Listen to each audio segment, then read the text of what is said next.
Le SOL 200 est un système d'électrolyse expérimentale. Cette petite usine de production pouvant atteindre 200 kg par jour d'hydrogène décarboné va nous permettre d'éprouver la technologie haute température à une échelle encore inégalée. Le chemin est totalement nouveau, le projet est innovant et nous parviendrons à le mener à son terme.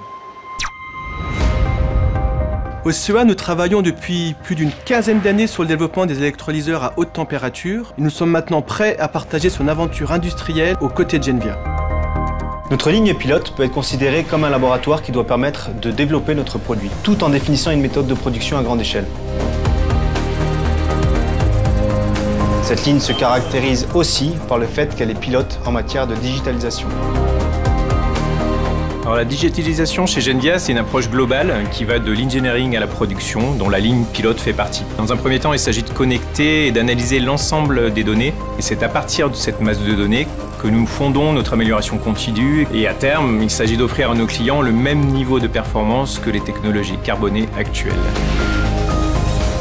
Si la phase d'industrialisation nous incombe, le CEA continue de nous proposer de nouvelles briques technologiques qui permettent de faire évoluer le produit et donc notre ligne pilote de production. L'électrolyseur, de par sa grande complexité, nécessite encore de mener de nombreux travaux de recherche scientifique. Ces études permettent de guider le développement d'une technologie plus robuste, plus performante et plus durable. Les 6 thèses lancées par Genvia et le CEA illustrent parfaitement notre démarche et la nécessité d'investir scientifiquement sur le projet Genvia.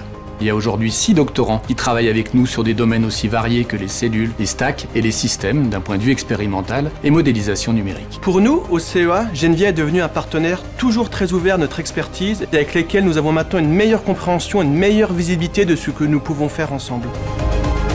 Nous avons toujours un interlocuteur, quelle que soit l'échelle à laquelle on se situe dans le développement. On peut vraiment parler de la rencontre de cultures différentes. Nous apprenons les uns des autres.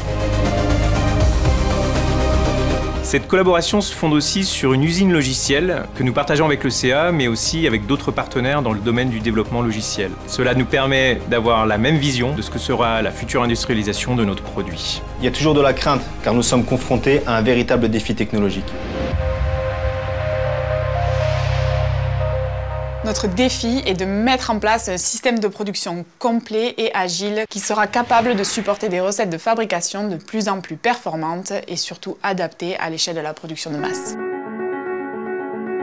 En tant qu'opérateur, nous allons aussi devoir nous adapter aux évolutions de notre ligne de production. Mais nous sommes fiers de pouvoir nous former, hier chez SLB, aujourd'hui chez Genvia, et ainsi accompagner un projet incroyablement innovant. C'est une fierté de se dire que nous sommes en train de faire évoluer nos outils, nos méthodes de travail, pour que nos futurs clients puissent demain accélérer leur transition énergétique. En fait, c'est une belle histoire industrielle que nous sommes en train d'écrire. D'autres défis nous attendent, que ce soit en matière de gestion de déchets, de production de masse, de productivité. Nous sommes aussi pleinement motivés car nous sommes conscients que l'hydrogène est un élément clé dans la transition énergétique. Et nous n'avons de toute façon pas le choix, car l'urgence énergétique et climatique est là pour nous rappeler que l'échec ne sera pas une option.